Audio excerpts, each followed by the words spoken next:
안녕하세요. 소생 커뮤니티의 총괄반디 박민입니다. 예, 리더반디 최기석입니다. 반갑습니다. 반갑습니다. 반갑습니다. 네, 오늘 이 영상은 지금까지 한 영상과 달리 번외로 제작하고 있습니다. 그동안에는 소생 커뮤니티에 대해서 그리고 소생 커뮤니티가 제안하고 있는 공동체 운영 시스템에 대해서 그렇게 이제 영상 제작을 했었는데요. 오늘은 이제 좀 다른 관점에서 이야기를 나눠보고 싶은 것이 있어서 이렇게 따로 제작을 하고 있습니다. 네, 좀 관심 있게 봐주시고요. 오늘 하고자 하는 이야기는 이제 지난 시간에도 변화했는데 똑같은 변화라고 하지만 좀 다른 형태의 변화 이야기를 하고 싶습니다. 이게 어떠냐면 지금 변화하는 지금 세상에서 과연 우리는 무엇을 어떻게 해야 되는지 그 이야기를 나눠보겠는데요. 그 이야기의 관점이 좀 독특합니다. 바로 도덕적인 관점에서 한번 좀 이 변화가 얼마만큼 필요한지 그 이야기를 풀어볼 건데요. 오늘 이야기의 이제 주류는 제가 아니라 우리 최기석 반디님입니다. 그래서 많은 말씀을 하실 텐데 지난 동영상에서 제가 이야기를 빨리빨리 이제 간단하게 뭐 이렇게 이야기하다 보니까 한이 좀 많으세요. 오늘은 좀 많이 들어주시기 바랍니다. 네. 오늘 이야기는 네. 상당히 중요한 이야기가 될 수 있을 것 같아요. 어떻게 보면 네. 이제 청기누설, 아, 버금가는 그런 거라고 생각하는데요. 제가 저기 교주인 거 아시죠? 무슨 교주요? 숭고리당당 숭당당. 참 그런 아재 개그를 아직도 여기서 하시면 죄송합니다. 그래서 어떻게 보면 네. 이제 그 하나의 이제 청기누설이 될 수 있을 거라고 이제 웃으면서 놀다가 말씀을 드리는데요. 사실상 이제 우리 사회의 변화 네. 과정 속에서 중요한 변수들이 많이 있었어요. 그 중에 이제 도덕의 관점에서 이제 말씀을 드리려고 하는데요. 첫 번째 관점은 일전에 우리 한번 말씀을 나눈 적이 있었죠. 보햄 교수의 네, 있었죠. 도덕적 관점. 네. 이거가 있고요. 그리고 두 번째는 중국의 역사적 배경 속에서 대두가 됐던 도덕의 관점. 이 두 가지로 이야기를 풀어볼까 합니다. 제목만 들어도 쥐나시죠? 저희가 이 소생 커뮤니티에서 하고자 하는 일 그리고 시스템에 대해서 상당히 많은 고민을 하다 보니까 저희의 생각과 그리고 저희가 생활했던 경험했던 일만 담아가지고는 사실상 이게 많은 문제성이 생기지 않을까. 그래서 검토하고 검증하고 이러한 외부 자료 같은 것들을 많이 공부를 합니다. 그러다 보니까 우리 최기석 반디님이 어떻게 이렇게 도덕에 관해서 역사적으로도 상당히 많은 고민을 하셨고 그거를 좀 풀어내고 싶다 이 얘기를 하셔서 오늘 이 기회를 만들었는데요. 한번 이제 원없이 풀어보시도록 전 옆에서 조용히 뭐랄까 중간중간에 뭐라 그러죠? 추임새? 네, 그것만 넣겠습니다. 예. 사실 이 자리를 마련했던 그 계기를 마련해 주신 분이 범인이 바로 박민 반디님이시잖아요.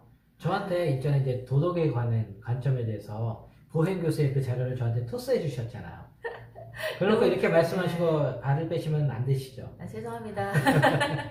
자, 네. 이제 말씀 한번 드려보면 그렇습니다. 인류학자이신 크리스토퍼 보행 교수가 말씀하신 도덕에 대한 관점이 있었죠. 네.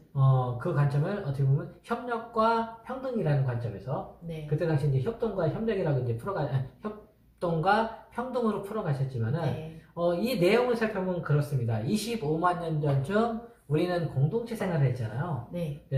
이제 공동 육아로부터 시작했다는 여러 가지 이제 설도 있고 다양한 설이 있는데 아무튼 이제 공동체 생활을 한 거는 이제 사실인 것 같아요. 그래서 공동체 생활을 통해서 함께 사냥을 하고 사냥하면서 포획된 이 먹이거리를 함께 평등하게 나누는 것. 그렇죠. 이게 바로 도덕이라고 얘기하는데 그래서 여기서 나온 것들이 어떻게 보면은 평등하게 나눠야 되는데 누군가 힘이 센 사람이 자기만 많이 가지려고 하면은 힘을 합쳐서 그것을 다시 빼앗아서 평등하게 나누는 게 도덕이다 라고 말씀을 하셨잖아요. 그래서 도덕이 어떻게 보면 조금 이렇게 공동체 안에서의 균형을 만들기 위해서 사용됐던 거죠. 그렇죠. 사회 균형을 맞춰가기 위한 어떤 어떻게 보면 이제 법은 어떻게 보면 내적 기준, 그러니까 외적 기준이지만 도덕은 내적 기준이라고 보시면 될 것 같아요. 도덕은 항상 보면 이렇게 딱 정해져서 이건 이래야 돼, 저건 저래야 돼 이렇게 규율로 만들어진 거는 없습니다. 그렇죠. 내적 어떤 기준이라고 보면 되는데, 자 그러면 우리의 지금 현실을 한번 직시해 볼 필요성이 있다고 그때 생각해요. 당시 보임 교수님이 얘기한 그 관점과 지금의 상황에서의 이제 분석을 보면 그러니까 도덕의 관점이 평등하게 나눠야 된다라고 말씀하셨잖아요. 근데 우리의 현실을 한번 직시해 본다면 어떨까라고 해서 한번 자료를 찾아봤어요. 네. 자료를 찾다 보니까 최근 자료가 아쉽게도 없고 2013년도 동국대 김나경 교수님이 이제 발표한 자료에 근거해서 이제 말씀을 드릴 수밖에 없는데 그 자료에 따르면은 우리나라의 자산 보유 현황을 이제 이야기했는데요. 상위 10%가 66%의 자산을 갖고 있다고 하더라고요. 그리고 나머지 90%가 34%의 자산. 그리고 또 다른 각도에서 소득 현황을 보니까요. 상위 10%가 34%, 그리고 중위 20%가 37.9%, 네. 그리고 하위 70%가 18.8%밖에 소득을 못 가져가고 있대요. 네. 이렇게 말씀드리면은 딱 어려워요. 네. 네. 너무 정신없어요. 네, 그쵸. 네, 쉽게. 네, 쉽게 말씀드린다면은 상위 30%가, 네. 뭐 더 쉽게 얘기하면 상위 30%가 82.1%, 2%. 그렇게 얘기하시지 말고 10명 중에 3명이 맞나요? 그러네요. 10명 중에 3명이 예. 그러니까 88개는 네, 10개 그렇죠. 중에 8개 다 가져가서 먹는다는 거잖아요. 3명은 풍족하게 먹고 나머지 7명이 2개 가지고 치열하게 먹으려고 싸워야 되는 수라는 거잖아요. 맞아요. 우리 사회가 그래요. 2개 갖고 열심히 싸우고 있어요. 지금은 더 하죠. 네. 네. 그러니까 13년도라고 그러는데 지금 벌써 20년. 아우, 옛날 자료네요. 네. 역시 반디님께서 아주 명확하게 너무 간단 명료하게 풀어주시니까 그래서 늘 우리는 같이 하잖아요. 저를 어렵게 얘기하고 쉽게 풀어주시고. 저 쉽게 설명 잘해요. 일전에 한번 들었던 내용 같은데. 네. 알았어요. 이거 인정할게요. 네. 자, 그러면 네. 다시 도덕적 관점으로 다시 돌아와서 네. 한번 이제 생각을 한번 해봤으면 좋겠습니다. 아까 말씀드렸다시피 힘이 센 사람이 네. 독차지하려면 힘을 합쳐서 그것을 다시 뺏어와서 평등하게 나눠야 되는 게 도덕이라고 얘기했잖아요. 뺏어온다는 표현 쓰니까 다들 이렇게 뭉쳐갖고 막 이렇게 어떻게 하는 것처럼 느껴지는데 네. 정확히 다시 표현을 좀 순화시켜서 그러니까 이야기한다면 그거는 원시 시대의 이야기입니다. 이제 현대 사회로 넘어올 거잖아요. 네, 알았어요. 네. 그러면 원시 시대는 그랬어요. 네. 그러나 사회적 시스템이 가동하는 현 시대는 어떻게 해야 되느냐? 그렇게는 못하고 있죠. 네. 그게 바로 정부가 해야 될 역할이라고 생각을 하고 있거든요. 그러게요.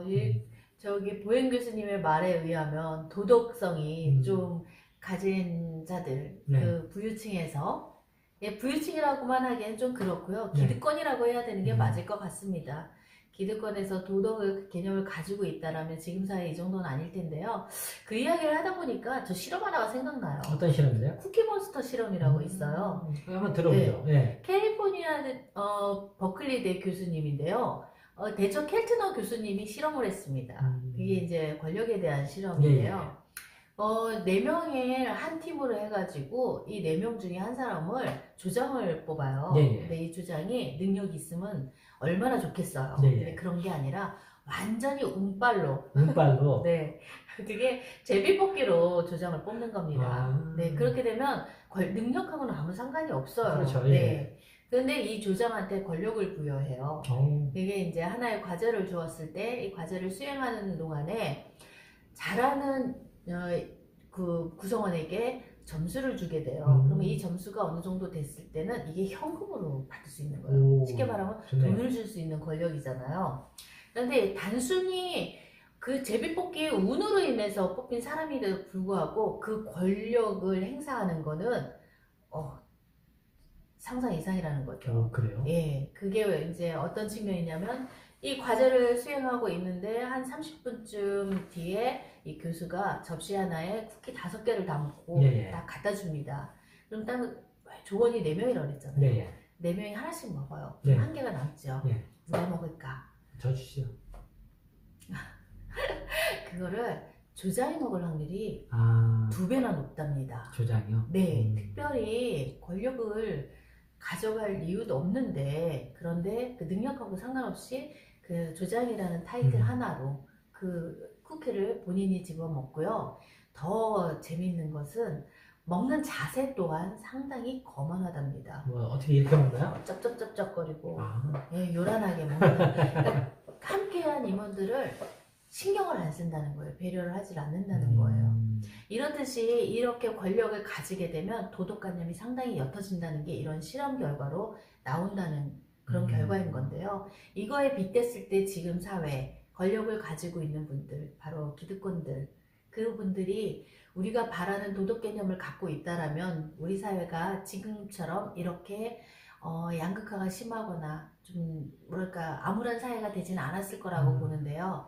오히려 도덕 개념을 갖고 계셨다면 존경받는 사회가 됐겠죠. 그래서 좀 더 따뜻한 사람이 살고 있는 그런 사회가 됐을 건데 그게 좀 많이 아쉬운 그런 느낌입니다. 도덕적 양심마저 많이 이제 네. 없어지고 있죠. 네. 이렇듯이 지금 우리 사회에 다른 측면에서 이렇게 조금 한번 쳐다봤는데요. 아까 말씀하신 대로 이제 두 번째 두 번째 넘어가야죠. 네. 이번에는 이제 보혜 교수의 도덕에 대해서 말씀드렸다면은 이번에는 중국 역사적 배경 속에서 대두됐던 도덕에 대해서 이야기를 한번 나눠볼게요. 말씀을 한번 드려보는데요. 중국은 하나라, 은나라, 주나라 이런 형태로 발전되어 왔는데요. 이 변화하는 역사적 과정 속에서 하늘이 세상의 중심이 돼서 사회의 중심이 돼서 모든 것들을 결정을 했거든요. 사실상 왕도 그렇고 또 모든 그렇죠. 그렇게 해서 모든 사회 시스템의 중심에 신이 존재해서 운영되어 왔는데 역사적 과정 속에서 신의 권위가 조금 이제 바닥을 치는 이런 상황으로 전개가 됐었어요. 그럼으로써 신의 그 영역을 대체할 무언가가 필요했거든요. 그것이 바로 도덕이었어요. 그래서 신 중심 사회에서 인간 중심의 사회로 넘어가는 과정 속에서 도덕이라는 어떤 형태로 해서 그들의 혼란을 막을 수 있는 그런 체계로 이제 어떻게 보면 하나의 통제 장치로 도덕이 활용됐다는 거죠. 그렇죠. 저기 신의 절대적인 권위에 우리 사람들이 그 대항을 할 수도 없지만 그래서 이렇게 잘 지켜왔는데 그 권위가 흔들리기 시작했을 때 사람들의 혼란을 막으려면 중요한 거는 사람이 중심이 되어서 사람을 통제를 해야 되는데 그 통제 장치가 도덕으로 통제를 하기 시작을 했다. 그렇죠. 그때도 도덕이 중요했네요. 그렇죠. 어찌 보면 이제 신이라는 부분을 대체하는 게 인간이 돼서 내가 왕이다라고 해서 그들을 이끌어갈 수는 없어요. 왜냐면 나를 따르라. 왜냐면은 같은 인간이잖아요. 그렇죠. 인간의 심리라는 게 같은 인간일 경우는 그만큼 이제 존경이라든가 그 부분에서 어떤 핵심 이 힘으로 해서 이끌어가기에는 상당히 어렵거든요. 요즘 사회에 나를 따르라 없잖아요.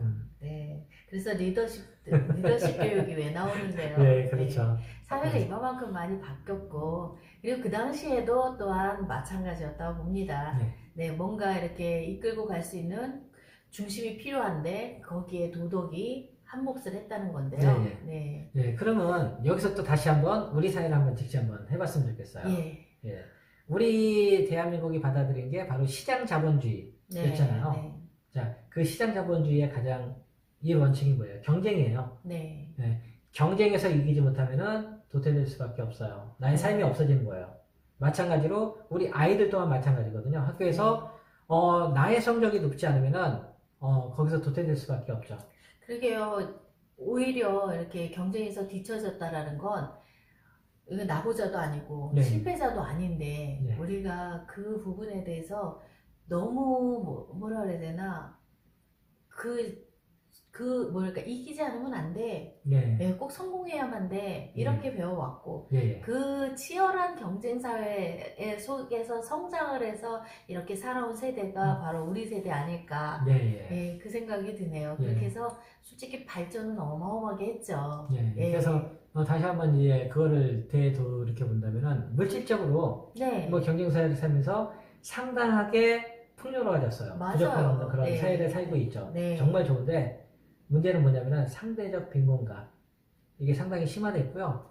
우리의 젊은 세대들 뭐 요즘 희망이 거의 사라지고 있잖아요. M4 세대라고 해서 뭐 그런 상황인 거고. 그런 이야기 나오면 씁쓸해요. 마음도 아프고 좀 더 희망적인 이야기를 전해드리고 싶습니다. 그런 이야기 종식되게.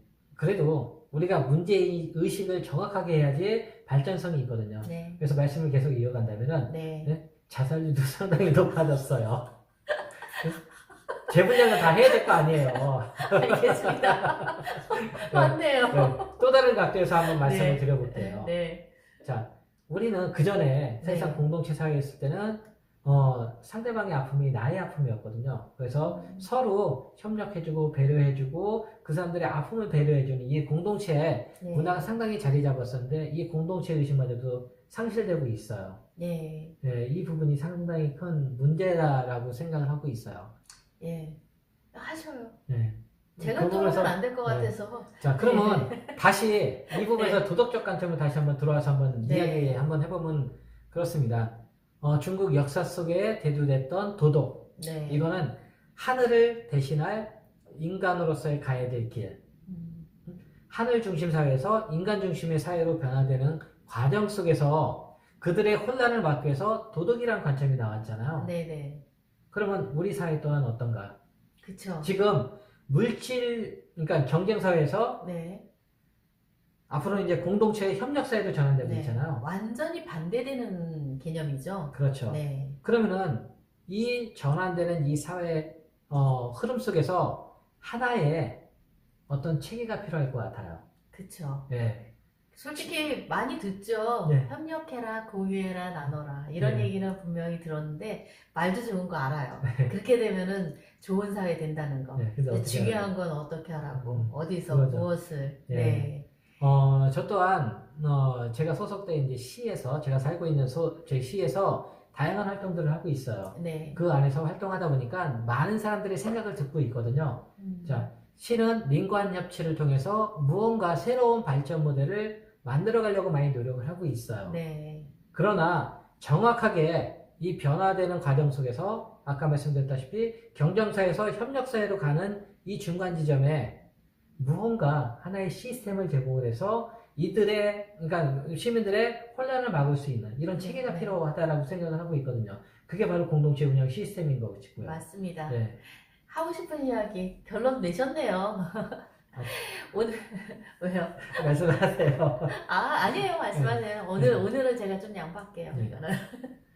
그래서 우리 사회가 사실상 그냥 무조건 변화가 아니라 중국 역사 속에서 나왔던 도덕의 개념처럼 그들의 혼란을 막을 수 있는, 시민들의 혼란을 막을 수 있는 이 새로운 경제, 예. 그러니까 공동체 운영 시스템 이런 것들이 필요한데 결론적으로 말씀드릴 수 있는 거는 우리 소생 커뮤니티가 단연간 그런 모든 것들을 준비해서 그런 어떤 체계를 만들어 놨다는 거. 네. 그리고 저희가 이제 자치분권이라든가 또 이제 시의 활동들을 많이 참여하면서 느끼는데 협력하세요. 지방 자치분권 필요해요. 함께 하셔야 돼요. 라고 말씀하시지만은 여기에 가장 큰 문제가 구심점이 없다라는 거예요. 그들을 이끌어갈 수 있는.